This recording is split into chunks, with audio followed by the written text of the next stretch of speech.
My name is Sonia Reyes and I'm with the Office of Latino Affairs for the state of Iowa. Let's talk about how to better serve Latino students in the college admission process, because understanding Latino culture can help high school and college counselors in providing culturally competent services to Latino students and their families. But first, let's talk about terms. Latino, Latina, Latinx, Latinat, Latine, and Hispanic. These terms were given to people from Latin America and Spain by the United States government in an effort to count them in the US Census. People from Latin America don't become Latino or Hispanics until they set foot in the United States. Remember that not all Latinos or Hispanics know the difference between these terms, and not all Latinos or Hispanics identify with these terms. A lot of them identify with their nationality, such as Dominican, Colombian, Haitian, Salvadorian, Mexican, etc. In the United States, Latinos are classified as individuals living in the United States whose ancestors originate from the Caribbean islands, Central America, Mexico, South America, all countries that were colonized by Spaniards and Portuguese. Latinos speak Romance languages such as French, Italian, Spanish, and Portuguese. They are the largest ethnic minority population in Iowa and in the United States. The term Latinx, Latinat, Latine is a gender-neutral term that are used as an alternative to Latino or Latina.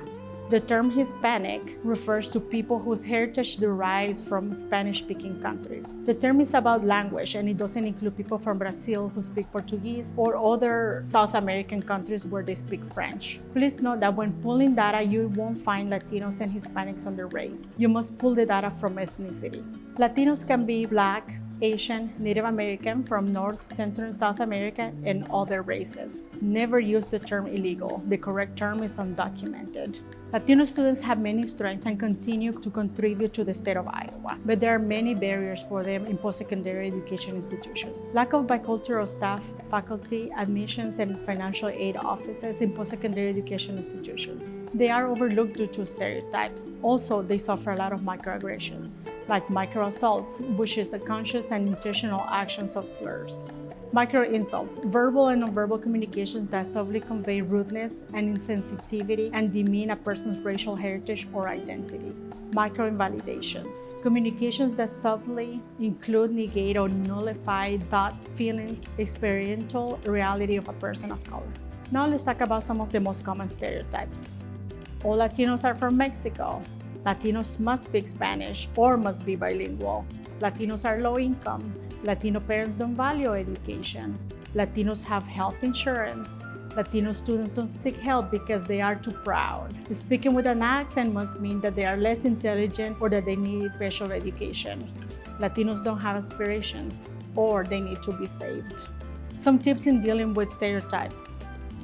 We all have stereotypes about others that are different than we are, so we need to acknowledge that. Assume that all you know about Latinos is inaccurate. Latinos may speak many languages: Spanish, English, Creole, French, indigenous dialects, and many more. Don't assume you can tell what their immigration status is just by looking at them, because we have Afro-Latinos, Asian Latinos, indigenous Latinos, white Latinos, and other races. Ask what they know about college enrollment process. When you're helping them fill out forms, ask the students, don't assume what the answer is, such as their pronouns, their race, immigration status, sexual orientation, interests, etc. Also, incorporate inclusive language around immigration when you're talking to students. These institutions has resources for all students, regardless of their immigration status. Take time to get to know the student that is in front of you and their individual needs and questions. You can always contact the Office of Latino Affairs for more information. Another barrier is dealing with microaggressions. Failing to learn to pronounce or continuing to mispronounce the names of students after they have corrected you. Setting low expectations. Asking a student of color where they're really from. Using the term illegal to reference to undocumented students. Expecting students represent their perspectives of other Latinos in class discussions and debates. Denying the experience of students by questioning the credibility and validity of their stories. Ignoring the differences in socioeconomic class status. Assuming that students of particular ethnicities must speak another language or must not speak English. Complimenting non-white students on the use of good English. Forcing students with non-obvious disabilities to out themselves or discuss them publicly. Ignoring student-to-student microaggressions. Featuring pictures of students of only one ethnicity or gender on the school website. having students engage in required reading where the protagonists are always white. Here are some tips to avoid microaggressions. Think before you speak. If there's a possibility that a joke will offend somebody, it might be better if you don't say it. Ask yourself what you mean before implying a stereotype or using a slur. Will you say it around people who are the target of that stereotype? If not, don't say it. Remember that having friends that belong to marginalized communities doesn't excuse you when you use slurs or other microaggressions, even if you're related to those people of color. Other tips: obtain ongoing cultural awareness education, even if you're a person of color. Develop resources for low-income students and families of color ahead of time. Have representation from BIPOC, LGBTQIA, disabilities, etc. in the admission office without tokenizing those staff members.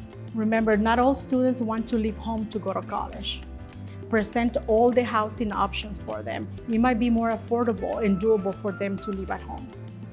Address what the institution does to support and retain Latino students. Talk about the safety practices and the benefits of living on campus for the family, not just for the student. Address your institution's resources for students if they feel they are being discriminated, harassed, or they feel like college is not for them. Be aware of cultural differences, beliefs, and trauma. Remember that a lot of immigrant and refugee students must live in survival mode, even if they have been in the United States for a long period of time. Planning ahead is a luxury that they might not have. And remember, it is always a family affair. Provide the student and their family with the procedures for academic support. Many students are being raised by family members or guardians. Always include them in the conversations. Set up procedures to provide support for families, not just the student, or the student might drop out. Inquire what they know about the educational system in your particular institution.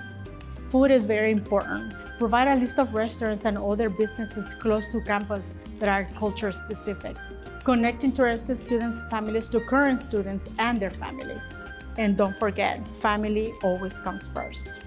If you have any other questions, feel free to contact the Office of Latino Affairs through our website or through email.